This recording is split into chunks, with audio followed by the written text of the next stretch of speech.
শুক্রবারের এই ৫টি আমল বদলে দিতে পারে আপনার জীবন। জানেন কি সপ্তাহের সবচেয়ে দামি দিন কোনটা?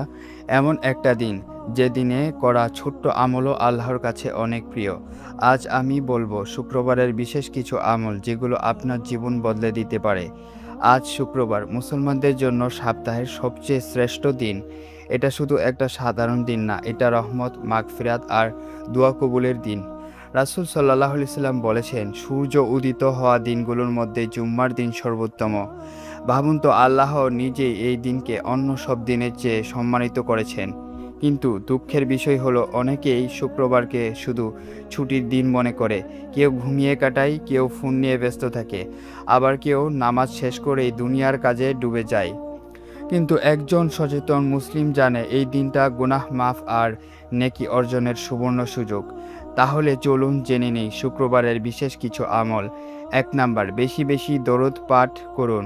রাসূল সাল্লাল্লাহু আলাইহি সাল্লাম বলেছেন, জুম্মার দিনে আমার উপর বেশি বেশি দরুদ পাঠ করো, কারণ এই দরুদ রাসূল সাল্লাল্লাহু আলাইহি সাল্লামের কাছে পৌঁছে দেওয়া হয়। আপনি রাস্তা দিয়ে হাঁটছেন, কাজ করছেন, চুপচাপ মনে মনে পড়ুন। এই আমল আপনার জন্য বড় রহমত হয়ে যেতে পারে। ২ নাম্বার, সূরা কাহাফ তেলাওয়াত করা। শুক্রবারের সবচেয়ে গুরুত্বপূর্ণ আমলগুলোর একটি হলো সূরা কাহাফ পড়া। হাদিসে এসেছে, যে ব্যক্তি জুম্মার দিন সূরা কাহাফ পাঠ করবে তার জন্য ২ জুম্মার মাঝখানে নূর জ্বালিয়ে দেওয়া হবে। ভাবুন, একটা সূরা আপনার পুরো সপ্তাহ আলোকিত করে দিতে পারে। ৩ নাম্বার, জুমার নামাজ গুরুত্ব সহকারে আদায় করা। অনেকেই দেরি করে মসজিদে যায়, খুতবার সময় কথা বলে, মনোযোগ দেয় না, কিন্তু জুম্মার খুতবা শোনা অত্যন্ত গুরুত্বপূর্ণ। রাসূল সাল্লাল্লাহু আলাইহি সাল্লাম বলেছেন, যে ব্যক্তি খুতবার সময় কথা বলে তারা জুমা নষ্ট হয়ে যায়। তাই শুক্রবারে পরিষ্কার কাপড় পরুন, সুগন্ধি ব্যবহার করুন, আগে আগে মসজিদে যান। ৪ নাম্বার, দোয়া করা।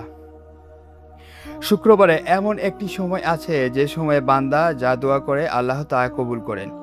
কেউ জানে না ঠিক কোন সময়টা, তাই পুরো দিনটাই দোয়া করতে থাকুন, নিজের জন্য, মা বাবার জন্য, রিজিকের জন্য, গুনাহ মাফের জন্য।